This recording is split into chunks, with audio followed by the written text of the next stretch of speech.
This is Awani Global with me, Nailah Huda. And this month we take you through a series of reflections and reviews from the year 2025, with this episode looking specifically at environmental issues and the climate crisis in Southeast Asia. Surely a timely topic, as several countries in the region are still recovering from the recent historic rainfall and its impact, causing flooding, landslides, and just over 1,000 fatalities recently recorded in Indonesia alone. So at this hour, we want to unpack some of the impact of these environmental issues, the climate crisis, review throughout the year, and what we can expect in the coming year. So joining us to unpack some of these questions, these key shifts and trends, we have joining us Edmund, Malaysia's representative to the ASEAN Intergovernmental Commission on Human Rights, AICHR, and chair of AICHR of 2025. And also joining us, we have Aidil, Iman, Aidid, founder of Kolektif Iklim. Thank you so much,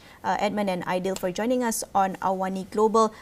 Maybe I'll start with Aidil, just some overall thoughts over the past year. Do you think 2025 marked perhaps a turning point in the climate crisis for the region, or perhaps even globally? Right. Thank you so much, Naila. And I think 2025 was definitely, in the last few months, we've seen a lot of extreme weather events that really shocked the entire region, especially in Southeast Asia.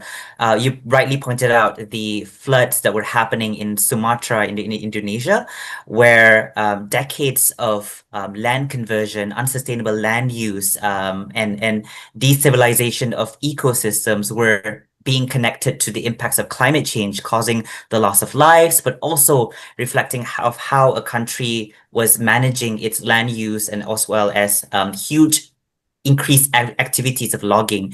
But we can also look in other parts of Southeast Asia, like the Philippines, with the two typhoons that recently hit, Typhoon Tino and Typhoon Uwan, where more than 1 million people in the Philippines were displaced because of these super typhoons. And there is a connection of how the climate crisis is interlinked with these typhoons, but also looking at how communities, in light of the recent COP30 in Belém, Brazil, were advocating for a more polluters pay principle, asking for compensation, asking for us to divert from fossil fuels, because these were activities that were inducing climate change effects within these countries particularly. So we've seen a lot of these cases, and in Malaysia, we're no stranger to the impacts of climate change. Our flooding is becoming much worse, our rainfall is becoming more intense, and that's all coupled with a lot of unsustainable land use change, a lot of ecosystem degradation.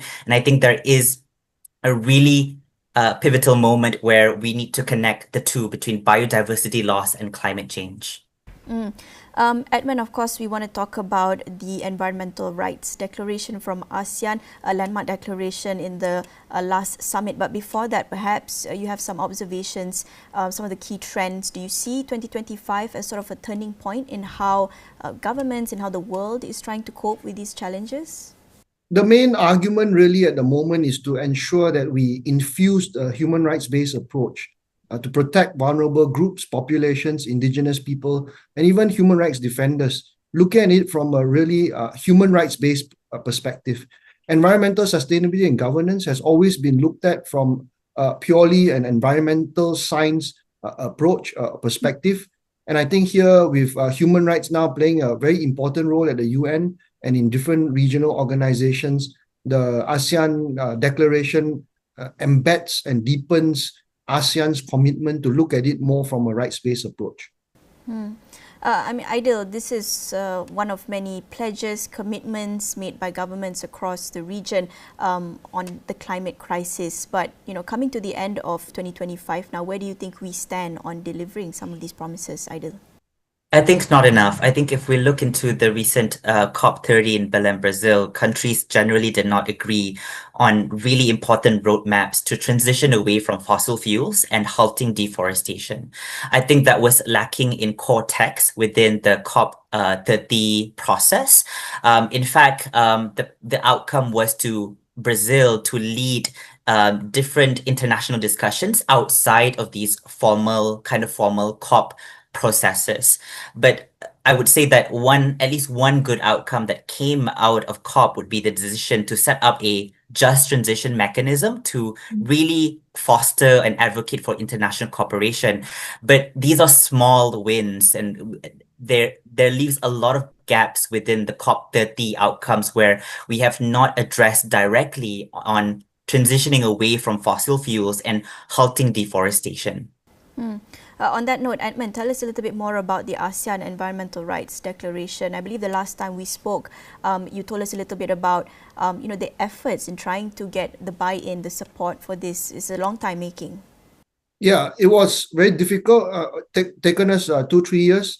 But during our chairship, we have fortunately been able to gather around the table and say, hey, look, this problem is a big problem. We need to go and sort this declaration out. So the declaration has now been adopted, the right to a safe, clean, healthy, sustainable environment.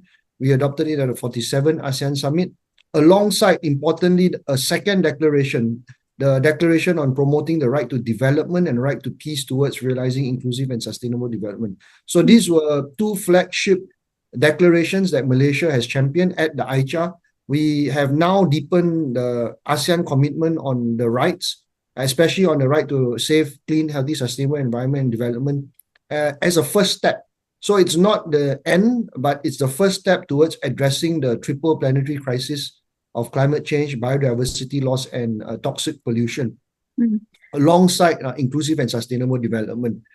The declaration is very important because first, it aligns and commits ASEAN member states to implementing multilateral treaties, including the treaties that we've signed in the Paris Agreement, the CBD, and there's a lot there that really needs to be taken from a human rights-based approach, while reinforcing the different aspects of human rights development, peace, and environment through strengthened cooperation.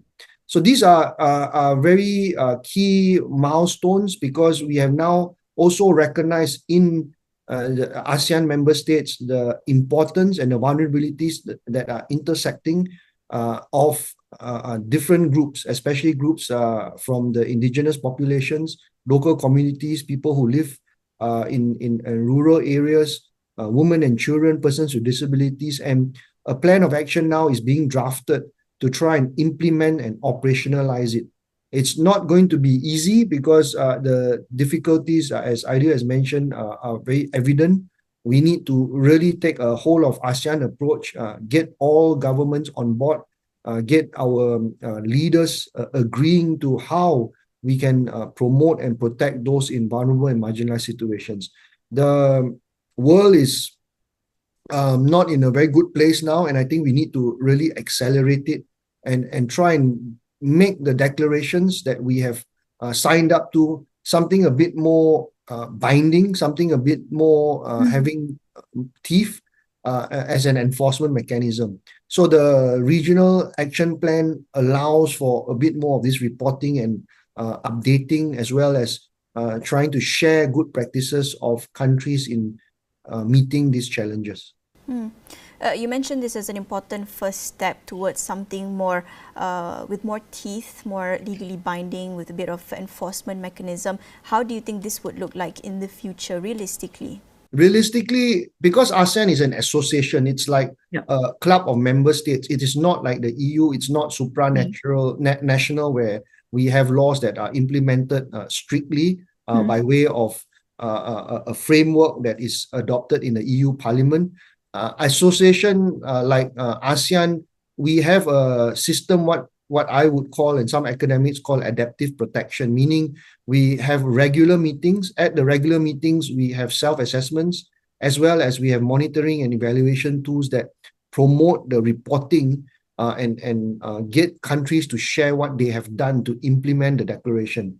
And then looking at gaps and challenges. So we do a gap analysis and then try and link them up with our commitments in COP, our commitments in the UN, and see, hey, we have made those commitments globally. Why have we not been meeting them at ASEAN? So in a sense, the regional human rights mechanism that we are on, the AICHR, looks into this monitoring and evaluation framework and says and recommends making advisory notes, making recommendations and saying, this is good, but it may not be enough. Let's do more, and where can we do more on those areas?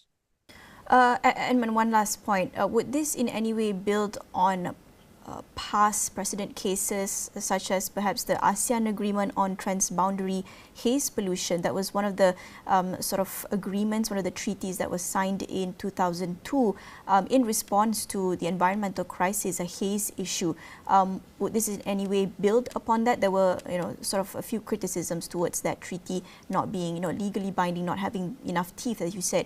How would this perhaps build on some of the cases that have happened in the past in ASEAN? The declaration builds on all ASEAN agreements, all regional agreements, and all international multilateral agreements. It's very wide.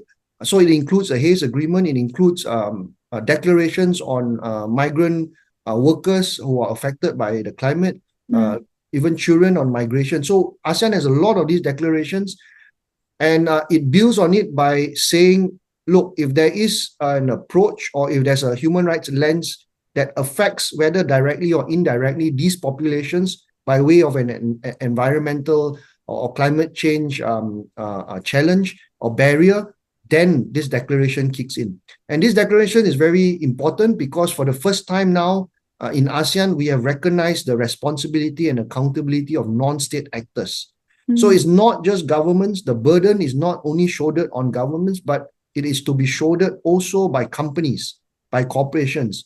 And in a lot of advocacy methods, in a lot of civil society engagement, this declaration can now be used to not only augment and strengthen our SDG commitments and our goals towards meeting those targets, but also to tell companies, hey, you're not doing enough. So the issue of fossil fuel, the issue of just transition, fair transition, where are we at? This declaration talks also about access to remedies and access to justice for these populations.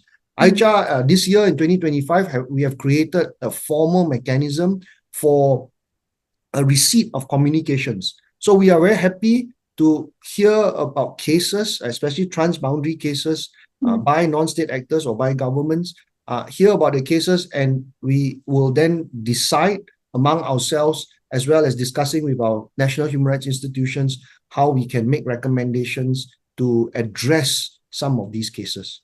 Right.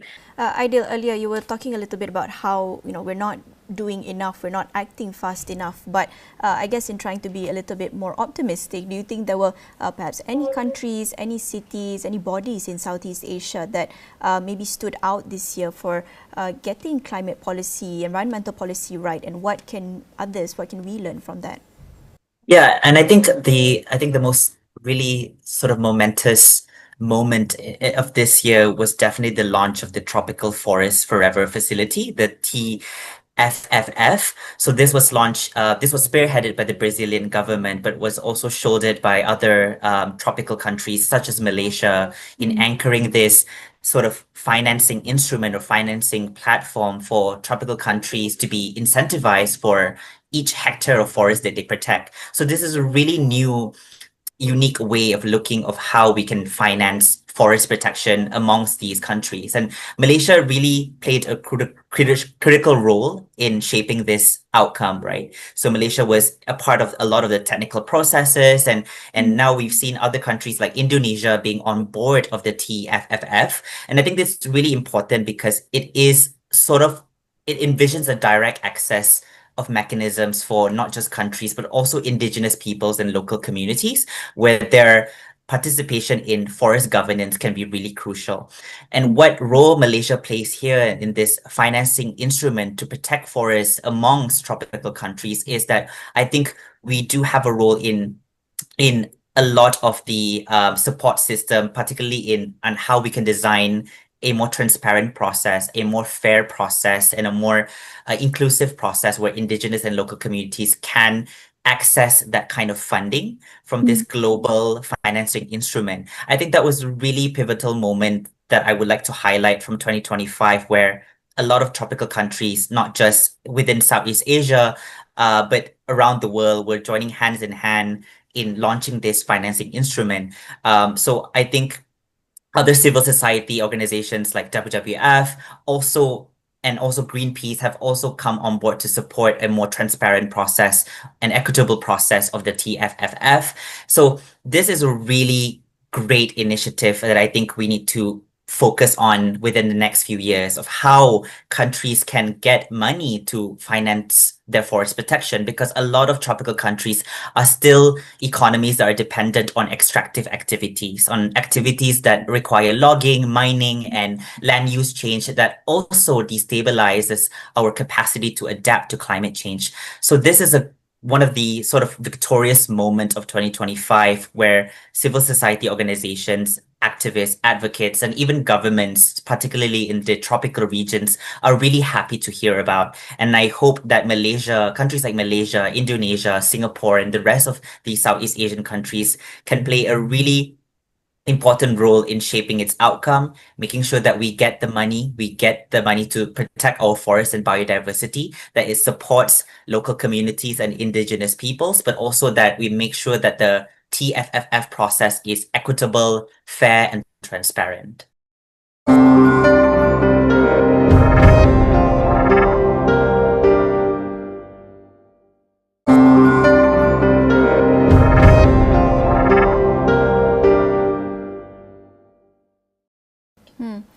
Edmund, where do you think ASEAN stands globally in the process of drafting the Environmental Rights Declaration? Did you perhaps draw on lessons learned from other regions, perhaps?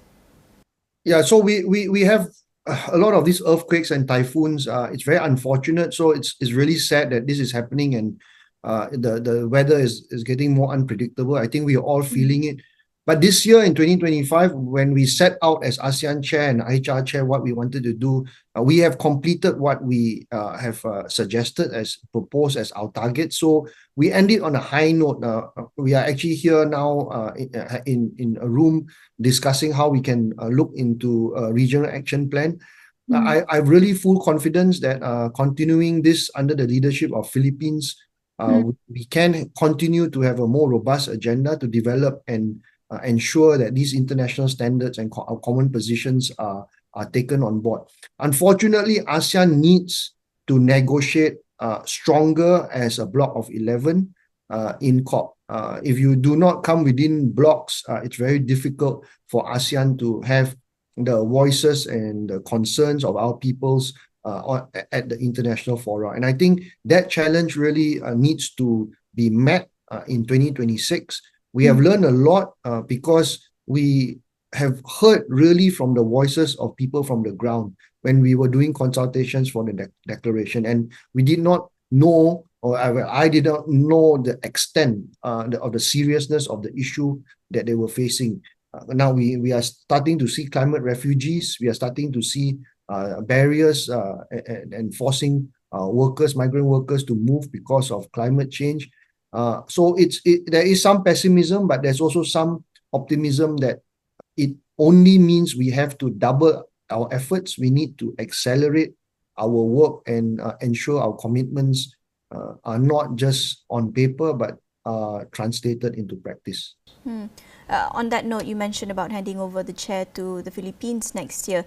If you had to prioritize or narrow down to just one or two key deliverables that you hope will be prioritized in the next year, what do you think they would be, Edmund? Yeah, so very simply, we are looking at this declaration's regional plan of action, and we would invite all civil society, we would invite all governments to provide inputs. We received more than 200 over inputs for the declaration. We are now operationalizing it. So we want the inputs from the RPA. If you ask me what the priorities are really in the many areas of substantive and procedural rights. So freedom of information, a safe and enabling environment, meaningful public participation, as well as ensuring the substantive commitments to a safe climate, non-toxic environment, sustainable food, clean water and sanitation. These things, while they may sound very simple for a lot of us who are more fortunate, are actually still barriers for many ASEAN member states on the ground.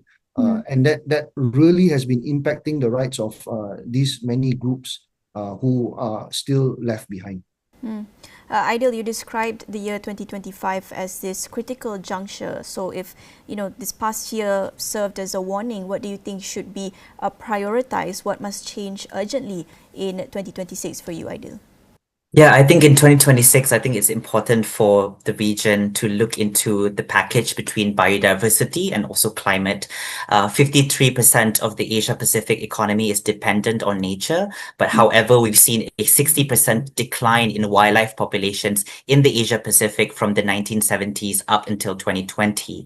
And a lot of the funding that goes into climate funding goes into climate mitigation, but very less so in climate adaptation. In fact, 8% of climate financing in the Asia Pacific region only goes directly into climate adaptation, where the remaining 91% goes to climate change mitigation between 2018 to 2019. So it's critical that the next year we move forward into building more adaptation capacity within the region, where we focus more on funding climate adaptation efforts, because we're not a large emitter as a region compared to other wealthier countries or economies. So I think there needs to be a sort of redirection towards funding more adaptation strategies that help communities, that help countries adapt to typhoons, floods, and other climate change induced weather effects, but also looking into how we can invest in nature-based solutions to scale up our ability to not just adapt to the impacts of climate change, but also to mitigate climate change or greenhouse gases through carbon stocks, right? So I think that is a critical point within the next year of how Malaysia can look into the two different processes that are going to happen, which is COP31 hosted by Turkey, but also COP17 under the Convention on Biological Diversity happening in Armenia. So the two COPs are happening next year. And those are really two important events where we can link climate and biodiversity together, because we have always been looking at these two independently in silos. And I think the region harboring so much biodiversity and harboring so much forest cover for both mitigation and adaptation can really lead into these kind of initiatives. Aidil, of course, scientists paint a rather bleak future when we're talking about the climate crisis, the effects of climate change. But, you know, if we had to describe your feelings, you know, whether you're optimistic or pessimistic about the trajectory, the sort of climate trajectory, particularly in this region. You know, on one hand, we have this sort of, again, this bleak picture of what the future might look like if we were to continue with, you know, these economic activities, these extractive activities, and continue damaging our environment. But at the same time, as you said, we're seeing a lot more efforts on climate financing, on protecting some of our natural resources, our biodiversity. If you had to say, would you be optimistic or pessimistic about the future? And I've been doing this for quite some time, for the last 7 years, and I've always been optimistic about the future. I think there's a lot of successful case studies or stories that are happening on the ground. I think there's a lot of potential of working with indigenous and local communities.